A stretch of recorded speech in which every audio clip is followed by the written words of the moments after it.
Dans un entretien exclusif, Fernando Henrique Cardoso revient sur les mécanismes de la corruption au Brésil. L'ex-président brésilien et universitaire de renom a dirigé le pays de 1995 à 2003 et a été aussi le premier à être réélu. La forme traditionnelle de corruption était basée sur un système de favoritisme et qui, en quelque sorte, amenait à des affaires de corruption. Mais qu'est-ce qui a changé? La corruption qui a gangréné à la base les partis.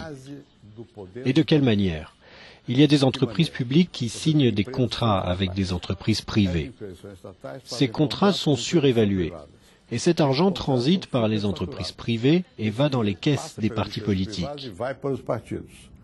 Les personnes qui sont nommées à la tête de ces compagnies par le gouvernement sont précisément désignées pour le faire.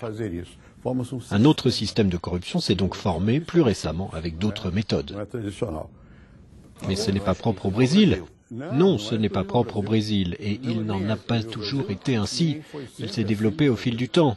Mais le pays a commencé à réagir et c'est tout l'enjeu de l'opération main propre Lava Jato sur le scandale Petrobras. C'est la justice brésilienne qui tente de mettre fin à la corruption pour montrer aux citoyens comment ce problème est pris en charge. C'est peut-être la première fois dans l'histoire du Brésil qu'un tel nombre de riches se retrouvent en prison. On peut dire que la société brésilienne a fait preuve d'un certain courage avec ses affaires judiciaires et ses enquêtes, des affaires qui ont eu un impact énorme sur l'élite politique et financière. Mais nous n'avons pas été le seul pays au monde à adopter ces mesures. L'Italie a fait de même avec des résultats discutables.